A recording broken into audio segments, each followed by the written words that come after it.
Fala meu povo, aqui é o Vinícius trazendo pra vocês mais um vídeo. E você conhece os vilões do MCU? Você sabe a história original deles nos quadrinhos? Bom, estamos fazendo esse vídeo para tirar essas dúvidas. Hoje nós vamos falar sobre os vilões principais dos filmes da fase 1 do universo cinematográfico da Marvel. Se vocês gostarem, a gente segue adiante com os vilões da fase 2 e da fase 3 e quem sabe das séries também. Gostou da ideia? Se inscreva no canal, ativa o sininho das notificações e dê um like pra ajudar no trampo, beleza? Bora lá!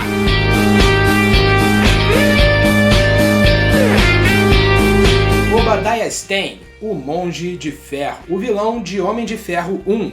Nos filmes, Obadiah Stane era sócio de Howard Stark e vice-presidente das indústrias Stark. Quando Howard morreu, Obadiah assumiu a presidência da empresa, já que Tony ainda era menor de idade e não podia assumir. Mas quando Tony chegou na idade certa, ele rapidamente subiu no topo, deixando Obadiah no top 2. Mas o careca não queria mais isso, ele queria ficar em primeiro lugar, queria ficar no topo. Para isso voltar a acontecer, ele começa a planejar se livrar do Tony, o que o leva a se aliar à organização terrorista 10 Anéis e traficar armas feitas pelas indústrias Stark para eles. E é principalmente por causa disso que o Tony é sequestrado pelos 10 Anéis lá no início do Homem de Ferro 1.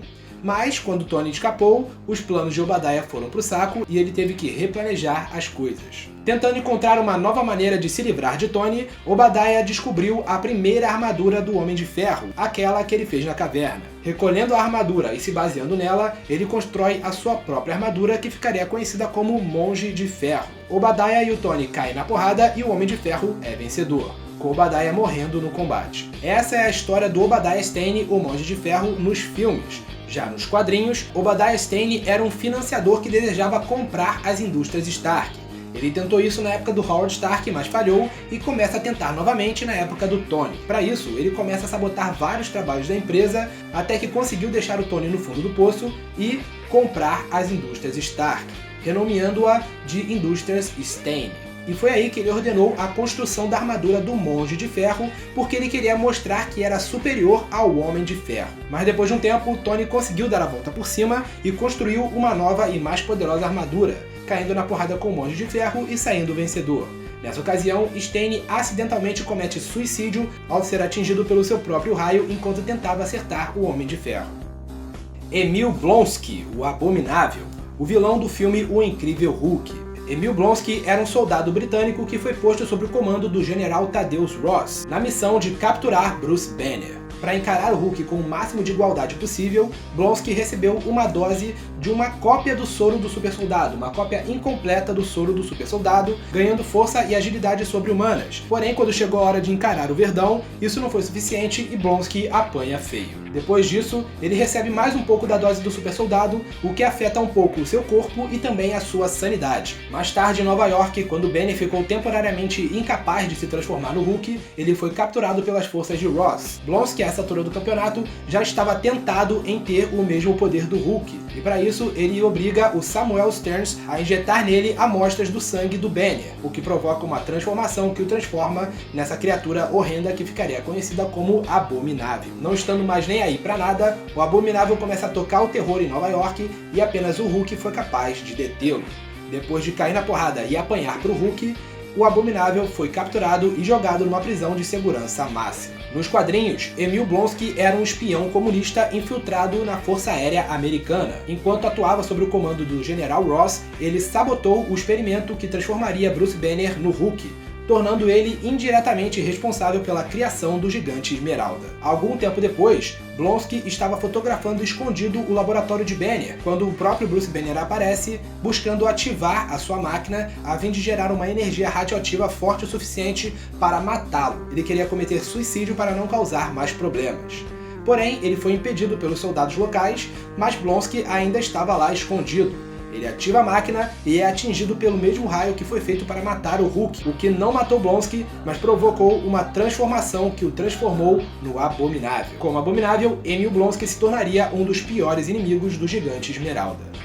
Ivan Vanko, o Chicote Negro, vilão de Homem de Ferro 2. Ivan Vanko é filho de Anton Vanko, um antigo sócio de Howard Stark e co-criador do reator Ark, mas que foi deportado de volta para a Rússia sendo acusado de espionagem. Anton não recebeu os créditos pela criação do reator Ark, e quando Anton morreu, Ivan decidiu se vingar da família Stark. Ele constrói uma armadura com chicotes alimentada pelo reator Ark e parte para tentar matar Tony Stark em Mônaco. Ele falha e é preso, mas recebe uma ajudinha de Justin Hammer, um empresário rival de Stark, que ajuda a libertar Vanko, e em troca Vanko o ajudaria a construir armaduras semelhantes ou até melhores que as do Homem de Ferro. Ivan constrói vários robôs remotamente manipulados para as indústrias Hammer e até faz uma versão modificada da Mark II da armadura de Homem de Ferro, que seria a primeira versão da armadura do Máquina de Combate. Porém, quando Hammer apresentou esses robôs e o Máquina de Combate ao público, Vanko o traiu e usou o controle remoto para manipular as armaduras e atacar todo mundo.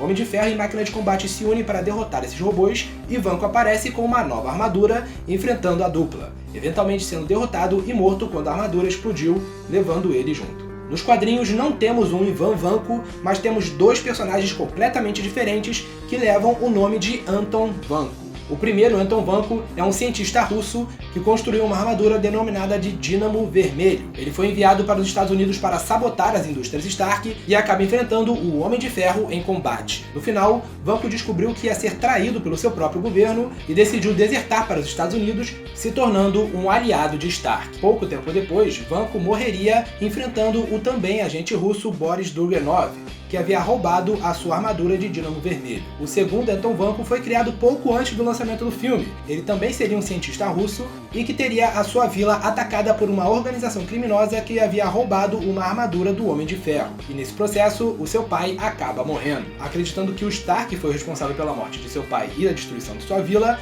Vanko jurou vingança, conseguindo uma peça da armadura do Homem de Ferro e fazendo engenharia reversa nela, conseguindo construir a sua própria armadura, que ele chamaria de Chicote Negro. Ele ataca Stark e, mesmo sabendo que ele não foi o responsável pela destruição de sua vila, ele ainda assim decide matá-lo, porque na visão dele, mesmo que não tenha sido diretamente o Homem de Ferro que atacou a sua vila e matou seu pai, o Stark ainda assim era culpado porque a tecnologia do Homem de Ferro foi usada para destruir a sua vila. Ele tenta matar Stark e acaba falhando, mas volta algumas ocasiões depois, se tornando um grande inimigo do Homem de Ferro. O que tá achando desse vídeo? Se você está gostando, não se esqueça de dar aquele like para ajudar, se inscreva no canal se você ainda não for inscrito e gosta do nosso conteúdo, e se você já for inscrito, ative o sininho das notificações para não perder nenhuma novidade do Tentáculo Tube. Já é? Voltando pro vídeo agora, Johann Schmidt, o Caveira Vermelha, o vilão de Capitão América, o Primeiro Vingador, e que depois voltaria em alguns outros filmes como um personagem secundário. Johann Schmidt é um nazista que conseguiu construir o seu caminho até o topo do regime, se tornando o líder da Hydra. Durante a Segunda Guerra Mundial, Schmidt foi o primeiro a se submeter ao soro do super soldado, conseguindo os atributos sobre-humanos, mas tendo a sua face completamente ressecada, adquirindo o codinome de Caveira Vermelha.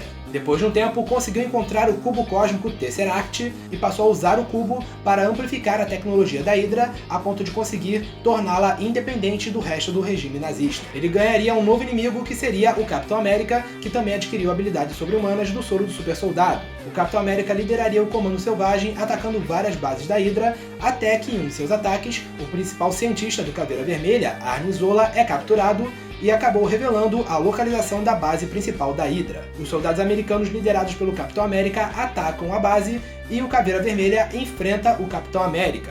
E nessa batalha, ele é transportado para longe pelo Tesseract, sendo dado como morto. Na verdade, o Caveira Vermelha foi transportado para o planeta Vormir, onde estava a Joia da Alma, onde ele foi condenado pela Joia da Alma a ser o seu guardião, até que aparecesse alguém para reaver a joia. Isso aconteceu décadas depois, quando Thanos sacrificou Gamora para ter a Joia da Alma para si. Também vemos o Caveira Vermelha em uma outra linha do tempo, onde, ao invés de Thanos, seria a Viúva Negra que apareceria e se sacrificaria para que o Gavião Arqueiro pudesse pegar a Joia da Alma. Mas, nessa mesma linha do tempo, pouco tempo depois disso acontecer, o Capitão América apareceria e devolveria a joia para o Caveira Vermelha, tornando seu destino nessa linha do tempo desconhecido. Nos quadrinhos, Johann Schmidt havia entrado para o regime nazista ao se tornar aprendiz do próprio Adolf Hitler. Se destacando entre os demais soldados, ele receberia uma espécie de capacete em formato de caveira vermelha, adquirindo o nome de Caveira Vermelha. O Caveira Vermelha lideraria várias operações nazistas a mando de Hitler, até que surgiu o Capitão América, que se tornaria o seu pior inimigo. A inimizade entre Caveira Vermelha e Capitão América duraria décadas, a ponto do vilão entrar em sono criogênico e acordar nos tempos atuais, continuando a eterna batalha entre ele e o Capitão América e até contra outros heróis. E para finalizar o vídeo, Loki, o deus da trapaça, o vilão do primeiro filme do Thor, do primeiro filme dos Vingadores, e que voltaria depois como um antagonista secundário em outros filmes. Loki é filho do rei dos gigantes de gelo, Laufey.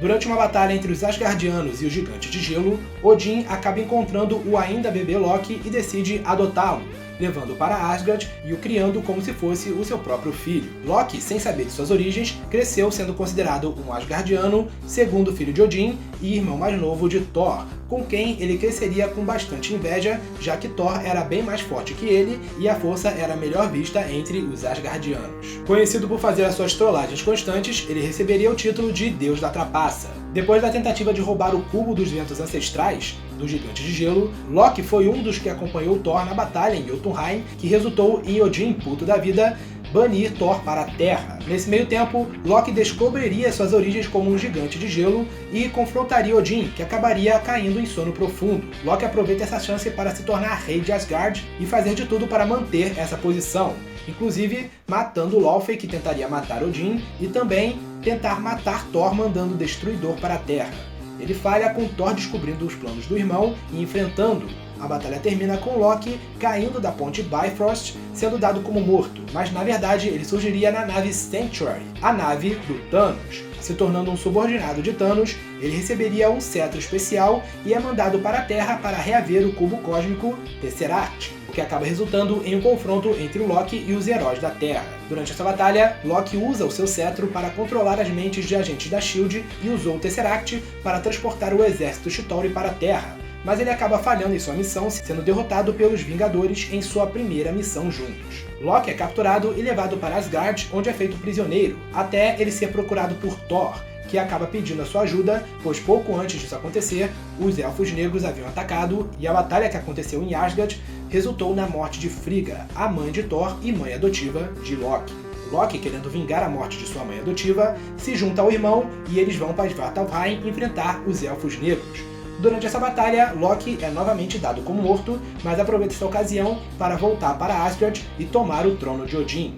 Durante um tempo, Loki atuou como rei de Asgard disfarçado de Odin, enquanto o verdadeiro Odin foi levado para a Terra pelo próprio Loki, onde ele foi considerado um homem louco e levado para um hospício. Algum tempo depois, Thor descobriria essa farsa e obriga Loki a levar ele até Odin.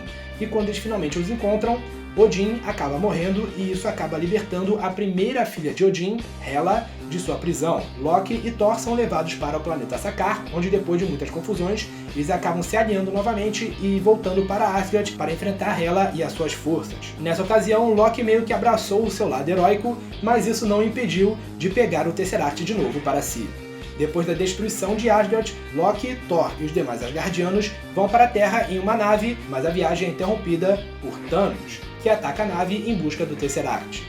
Loki acaba dando o Tesseract para Thanos e acaba sendo morto em combate. Loki voltaria a aparecer novamente em uma outra linha do tempo, onde depois de ser derrotado pelos Vingadores na Terra, ele acaba conseguindo pegar o Tesseract e escapando para um local desconhecido. O que vai acontecer com esse Loki da linha temporal alternativa, nós ainda vamos saber. Nos quadrinhos, Loki foi adotado por Odin, que havia sido convencido pelo espírito do seu falecido pai, Bor, a fazê-lo, como uma forma de compensar Bor pelos ataques que ele fez em Jotunheim. Loki cresceria como Asgardiano, mas ele cresceria invejoso da preferência que todos têm ao seu irmão mais velho, Thor. Ao se tornar um adulto, ele se tornou o deus da trapaça, decidiu trair Asgard e fazer de tudo para dominá-la para si. Loki se tornaria o pior inimigo de Thor, o enfrentando várias vezes, inclusive enfrentando os Vingadores também.